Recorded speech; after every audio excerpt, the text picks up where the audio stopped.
What if everything you've been told about money is only half the truth? Most people believe income is something you earn, wealth is something you hope for, and freedom is something reserved for the lucky few. But Napoleon Hill uncovered a deeper truth, one that separates those who struggle from those who rise beyond financial limitation. He discovered that income is not just a paycheck, wealth is not just numbers in a bank account, and freedom is not something granted by employers, governments, or circumstances. Instead, all three are the result of a precise way of thinking, acting, and persistently applying certain principles that most people ignore. Right now, millions wake up every day trading time for money, believing they are stuck in systems they cannot escape. But Hill's research into the world's most successful individuals reveals something shocking. They were not born into freedom, they created it through mindset, purpose, and disciplined action. In this video, you are about to uncover the truth about income, wealth, and freedom, truths that can completely reshape how you see your life and your future. But only if you stay until the end, because the final principle is the one most people never apply, and it changes everything.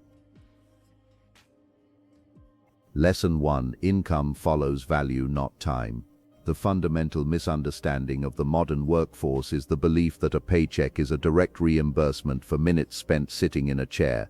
Napoleon Hill, through his extensive study of the world's most successful industrial masters, realized that the market is entirely indifferent to your effort or the length of your commute. Instead, the market functions as a giant scale that weighs the specific value of the service or product you provide. When you shift your mindset from a time trader to a value creator, you stop competing with the masses who are fighting over hourly wages and start participating in the infinite scale of results-based compensation.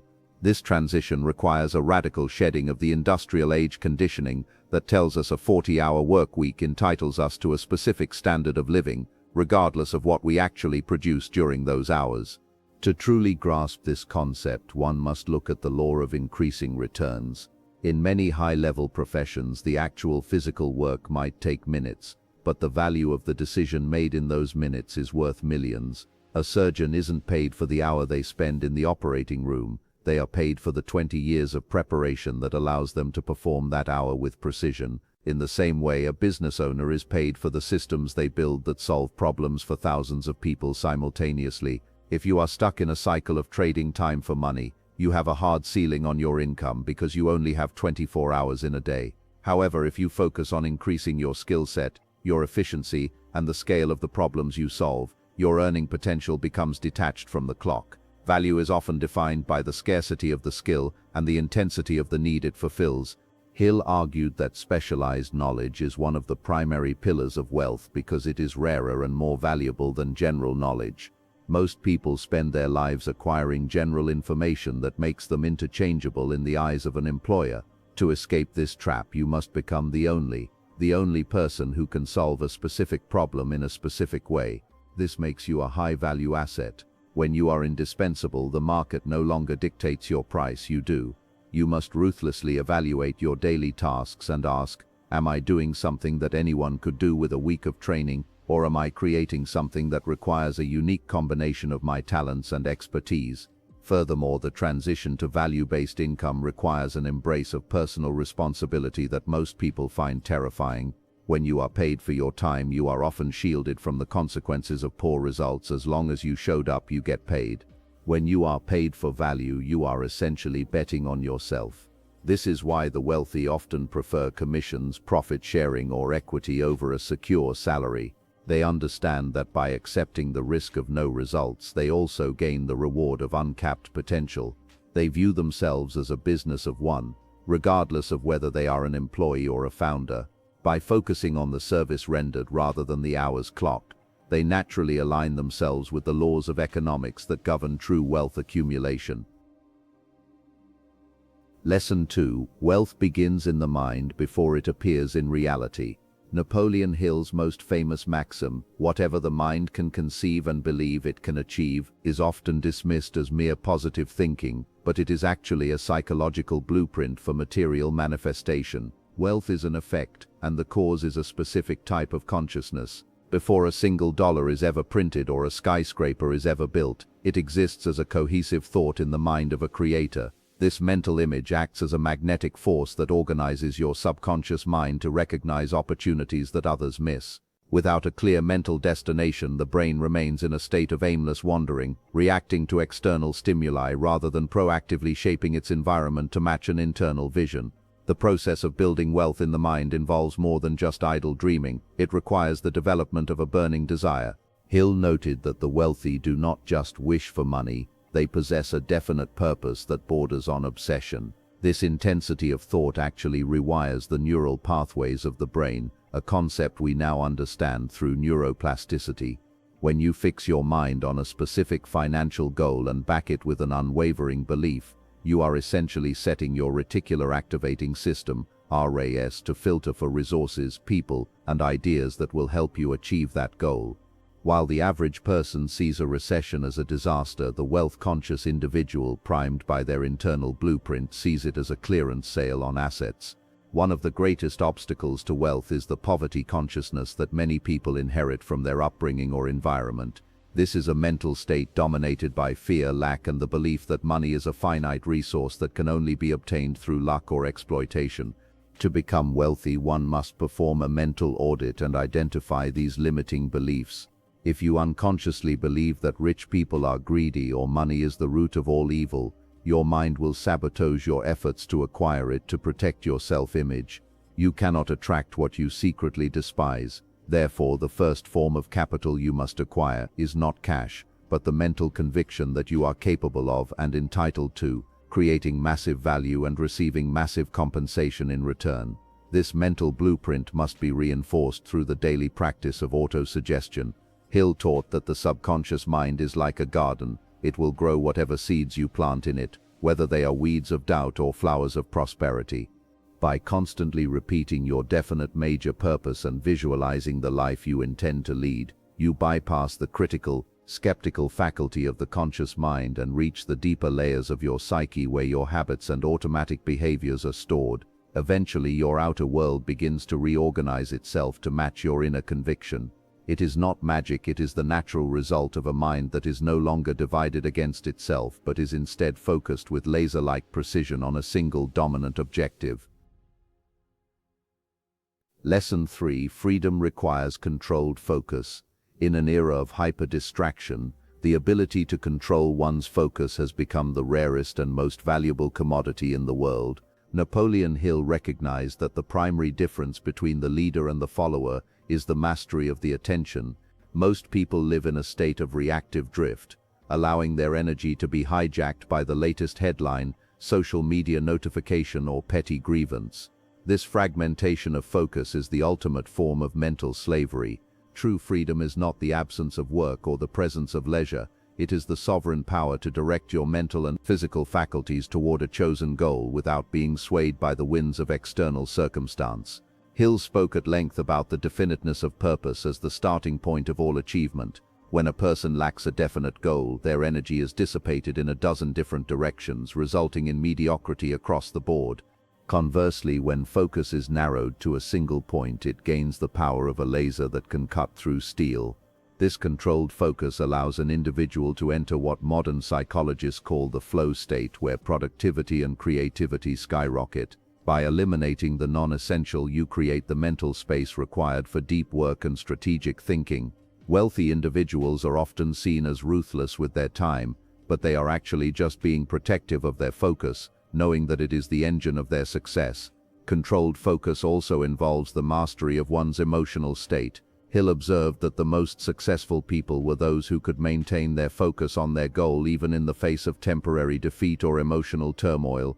They do not allow their mental house to be occupied by fear, jealousy, or resentment, as these emotions act as static that interferes with the clear transmission of creative thought. This level of discipline requires a constant gatekeeper at the door of the mind, vetting every thought and influence that seeks entry. If a thought does not serve the definite purpose, it is discarded.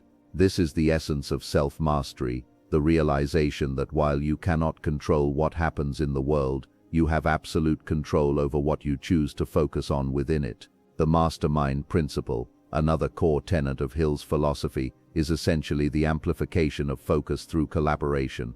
When two or more people coordinate their thoughts and efforts toward a single goal in a spirit of harmony, they create a third mind that is far more powerful than the sum of its parts. This collective focus allows for the solving of complex problems that would baffle an individual. However, even within a mastermind group, the individual must maintain their personal focus. The group exists to sharpen the focus, not to provide a place for the mind to wander. By aligning your environment and your associations with your primary objective, you create an ecosystem of focus that makes success not just possible but inevitable. Lesson 4: Persistence is more powerful than talent. Talent is one of the most overrated qualities in the pursuit of wealth, while persistence is almost always undervalued. History is littered with brilliant failures, men and women with high IQs and natural abilities who gave up the moment they encountered a significant hurdle. Napoleon Hill's research into over 500 of the most successful people of his time revealed that their common denominator wasn't genius but an unreasonable level of persistence. Persistence is the spiritual equivalent of the physical law of inertia. It is the quality that keeps a person moving toward their goal long after the initial excitement has faded and the reality of the struggle has set in. Hill noted that failure is a trickster with a keen sense of irony and cunning. It often trips a person up when success is almost within reach. He famously told the story of 3 feet from gold, where a prospector quit digging just 36 inches away from one of the richest veins of ore in history. This story serves as a metaphor for the human condition. Most people quit at the very point where their efforts are about to bear fruit. Persistence is the insurance policy against this premature quitting. It is the refusal to accept temporary defeat as permanent failure. In the eyes of a persistent person, every no is simply a data point that brings them closer to the eventual yes. The development of persistence requires 4 essential components: a definite purpose, a definite plan, a mind closed tightly against all negative and discouraging influences, and a friendly alliance with one or more persons who will encourage one to follow through with both plan and purpose. Without these, persistence is merely stubbornness. But with them, persistence becomes a form of applied faith. It is the outward expression of the inner conviction that your goal is not only possible but inevitable. This mindset transforms obstacles into stepping stones. When a persistent person meets a wall, they don't turn back, they look for a way over, under, around, or through it, knowing that the wall is only there to test the strength of their desire. Moreover, persistence has a way of calling the bluff of the universe. There is a mysterious law of nature that seems to favor those who refuse to be denied. When you persist in the face of overwhelming odds, you eventually reach a tipping point where the momentum of your past efforts begins to carry you forward with very little additional exertion. This is often when luck seems to appear out of nowhere. In reality, what people call luck is simply the culmination of thousands of hours of persistent effort that finally aligned with an opportunity. As Hill suggested, persistence is to the character of man as carbon is to steel. It provides the strength and resilience necessary to withstand the high-pressure environment of high-level achievement. Lesson 5: Your environment shapes your financial future. No man is an island and no mind is immune to the influences of its surroundings. Napoleon Hill was adamant that your environment, comprising the people you spend time with, the information you consume, and the physical spaces you inhabit, acts as a silent sculptor of your destiny. If you are surrounded by people who think small, complain constantly, and fear change, their poverty consciousness will eventually seep into your own mind through a process of social osmosis.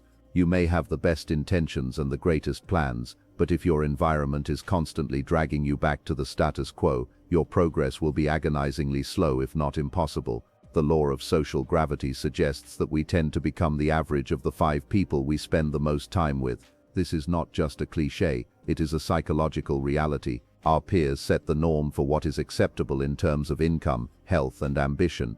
If your inner circle views a $50,000 salary as a peak achievement, you will feel an unconscious pressure to stay at that level. If, however, you place yourself in an environment where people are discussing million-dollar ideas and global impact, your brain will naturally expand to accommodate those larger concepts. Changing your environment is often the fastest way to change your financial thermostat, the internal setting that dictates how much wealth you feel comfortable possessing. In addition to people, your informational environment is crucial. In the digital age, we are bombarded with more data than any generation in history. If your mental diet consists primarily of sensationalist news, celebrity gossip, and doom scrolling, you are essentially poisoning your creative faculties. Hill advocated for the organized intake of specialized knowledge and inspirational material. By consciously choosing to read books, listen to podcasts, and attend seminars that align with your definite purpose, you create a mental greenhouse where your ideas can flourish. You must be as selective about what enters your mind as a high-performance athlete is about what enters their body. Finally, your physical environment plays a role in your psychological state. A cluttered, chaotic workspace often reflects a cluttered, chaotic mind. Hill believed in the importance of creating an atmosphere of luxury and success even before one had achieved it. This doesn't mean spending money you don't have, but rather curate your space to reflect the person you are becoming. Whether it is a clean desk, a single piece of inspiring art, or simply working from a place that makes you feel professional and capable, your physical surroundings should serve as a constant reminder of your high standards. By aligning your people, your information, and your space with your goals, you remove the friction from your path and create a powerful tailwind that pushes you toward your financial future. The truth about income, wealth, and freedom is simple but not easy. It is not controlled by luck, background, or even opportunity. It is controlled by mindset, decisions, and the willingness to act consistently on what most people ignore. Napoleon Hill spent decades studying the most successful individuals of his time, and he reached a conclusion that still holds power today. Those who achieve wealth and freedom are not different in ability, they are different in thought. They think with clarity, act with purpose, and persist beyond failure. If you truly understand this, you begin to see income differently. It is no longer something you wait for, it is something you build. Wealth is no longer distant, it becomes a direction. And freedom is no longer a dream, it becomes a process. But knowledge alone changes nothing. Millions already know these principles and still remain stuck. The difference is execution. The moment you decide to apply even one of these lessons consistently, your life begins to shift. Slowly at first, but then permanently. So the question is not whether the truth works. The question is whether you will work the truth. Because in the end, income, wealth, and freedom are not given. They are created by those willing to think, act, and persist differently from the rest of the world.